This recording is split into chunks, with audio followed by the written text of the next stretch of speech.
This is a special edition of the MeidasTouch podcast. In just about 15 minutes, we'll go into our regularly scheduled program. You don't have to go anywhere.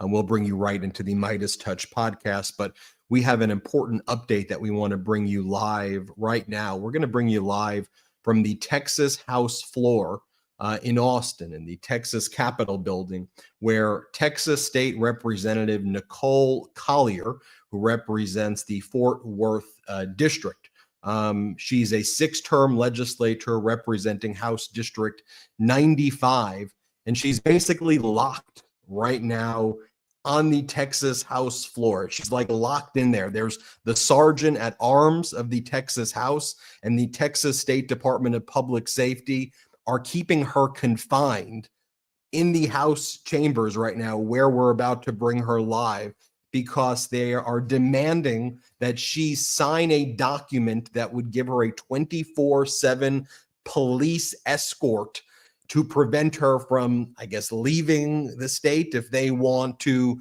pursue their unlawful gerrymandering. So let's bring in State Representative Nicole Collier so she can describe what's happening. So State Representative Collier, you're there right now on the Texas House floor. You are locked there. They have locked you in there and saying they're not letting you leave until you basically sign a permission slip. Can you tell us what's going on? What's happening right now?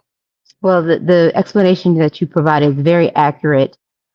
Today, when quorum was restored, the speaker announced that uh, those who had left the state for breaking quorum would be required to sign a permission slip agreeing to be released into the custody of DPS so that they can ensure the return of those members so that they can have a quorum on Wednesday to pass those racist maps.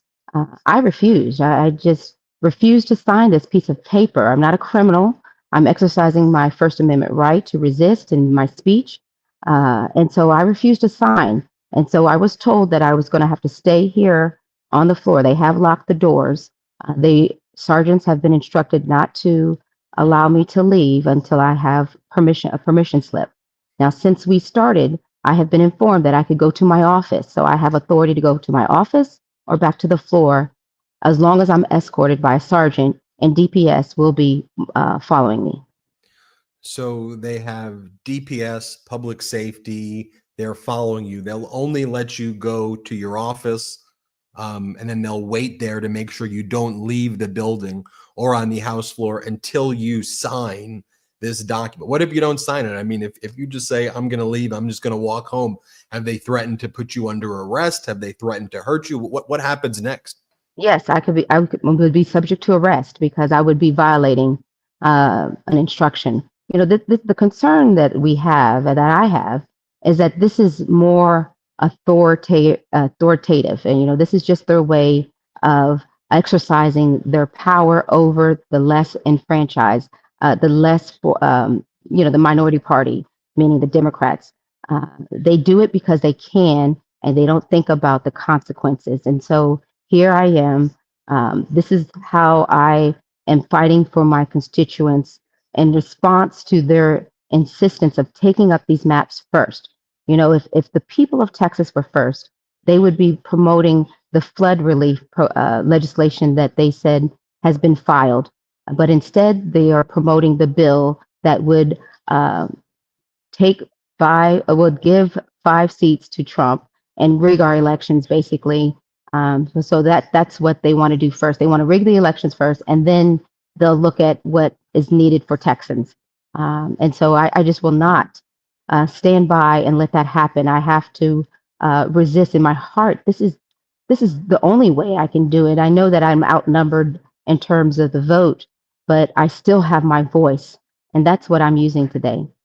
When did you first realize that they were locking you in there? They only recently, and I don't know if it's connected to the fact that you were just about to do a national media hit, that they're saying, well, now she can go to her office. But before, like literally right before you were on live, they shut the door. They were waiting. They were preventing you from actually leaving. They locked you on the floor. Now they just adjusted a little. When did you discover that that's what they were doing? And Did you ask them, hey, can I leave? And they just said, no, you're staying there until you sign this.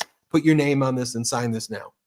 Well, I think that it came to as a surprise because as soon as the floor ended, I sat down at my desk because that's where they said I had to stay on the floor. So I just sat down, and then about maybe 20 minutes later, maybe 30 minutes later, a DPS officer comes over and says, I could go. No, he said that I could. He just wanted to know if I needed anything, and I said, well, am I free to leave? He said, not until you sign the paper. And so I said, okay, so I'm not free to leave. And just maybe 5 minutes ago, while I was speaking to another journalist, an officer came by to say, ma'am, we're being told that you're being held hostage. And that's not true. And I said, okay, well, can I leave? And they said, no. And then I don't know what the alternative is. If you're not free to leave, what is it then? I mean, it's a hostage situation. I'm being held here against my will. Yeah, it certainly sounds like a hostage situation or an unlawful imprisonment situation. If you don't sign, they're not going to let you leave. So what's the plan? Is the plan that the Republicans, they push this through on Wednesday? You know, I'm reading some of the comments here, and everybody is, of course, really proud that the Texas state Democratic representatives left the state, broke the quorum the first time, and then that first special session went away. But Greg Abbott said, I'm going to keep on doing it over and over again. So, there are people who are wondering, well, why did people return if people knew that they were going to try to force this again? And I've seen the Texas state representatives say, no matter what, we will try to break quorum again. We'll support any legislation. Of course, we want to help with the floods. Of course, we want to help with everything, but we're not going to give you the votes here. But now the Republicans did this thing where they're requiring everybody to have 24/7 escorts to not leave the state. You're taking the principled stand, but wasn't this kind of somewhat predictable that with Abbott and all of the Gestapo tactics that he uses, that this was something that was not fully unpredictable? Like, what's your response to people who say, Greg Abbott's a bad guy, of course he's going to, engage in these fascist type tactics? Well, I mean, everyone's entitled to their own opinion. I just am doing what I feel in the moment is the right thing to do, and that's to take a stand. Just because they say they do it doesn't make it right. And so that's where I'm at right now. We knew that a quorum was going to be restored. Once the quorum is restored, you got to come back and fight. You got to be here for that. If we weren't here, they could file or they could pass. They can amend the rules, the House rules on how the proceedings are handled, and that would make it even harder for us to resist or fight. So we had to be here for that because they were too short of having a quorum. And so the decision was made to come back. And then we also got to get these to the court.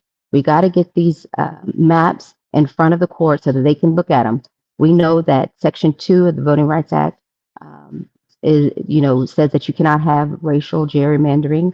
We believe that these maps are racist and that they will be looked and seen as such in the courts. And we wanted to get that to the courts before the filing period opens to run for office. We don't want these maps used for our next election.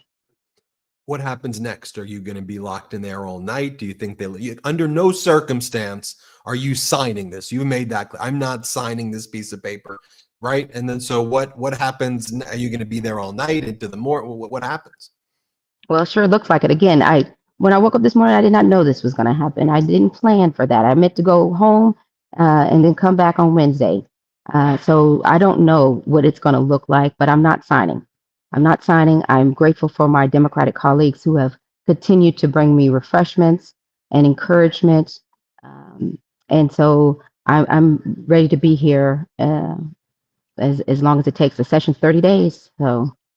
Yeah. So, and I've heard from a lot of people who are watching this right now who are saying she was kidnapped. How are we in a democracy where a state representative has been kidnapped and held hostage? And that's exactly how you feel, right? That you've been kidnapped and taken hostage there by the Republicans in the House and the governor. Well, I wouldn't go so far to say kidnapped, but I am being held against my will. I would like to go home. uh, I would like to go home, but it's not it's not something that they're going to allow right now because I have to sign the paper. I have to do what they say. Again, this is my I'm resisting. Just because they say it doesn't mean it's right. Again, Yep. I disagree. And when we have a government that uh, refuses to allow people to disagree, then we're not in America. We're in a authoritarian country. We're not in a democracy anymore. And so this is what it looks like to see our democracy burn up in flames. I mean, when they are telling me I cannot leave unless I sign what they want me to sign and agree to their terms, then our democracy is slowly dwindling away. Finally, State Representative Collier, we have a big audience now watching this. Anything else you want to let them know? Everybody's basically saying, what can we do to help? How can we help her? What's your message to the audience before we go? And what do you want to say to all of them? Well, I think that, I'm not trying to, I'm just one person who disagrees with what they are doing. And I guess everybody has that opportunity to do that. When you see something that you don't think is right, you got to say something, even against all odds, even when you know you're going to lose, you still got to stand. Whatever you're going through, I think it's important to listen to your heart and take the action that you feel is right in that moment. And not one person, um, everybody can do it. Anyone can do it. It just takes one. And so let's be reminded that we can stand up to bullies. We can stand up to the DC billionaires. We can stand up to Trump and we can say no more. We can resist. And when they try to take that away from us, then our democracy is gone. Well, we appreciate you taking this principle stand. We appreciate everything that you've done since you've been holding that seat. 6 terms you've been a legislator representing Fort Worth. State Representative Nicole Collier, thank you so much for joining us. Be safe, and we'll be around. So if you need to broadcast any further messages to our audience or get any message while they're keeping you hostage, please let us know, okay? Okay, thank you. Thank you very much. And I want to remind everybody that the MeidasTouch podcast goes live in about 30 seconds. I will be joining my brothers as we go live. You will be automatically transferred there, where we will be talking about what went down today in the White House and, of course, that disastrous meeting in Alaska. Let's go live. New Meidas merch. Head to store.meidastouch.com today and get yourself the best pro-democracy gear and show your support. That's store.meidastouch.com.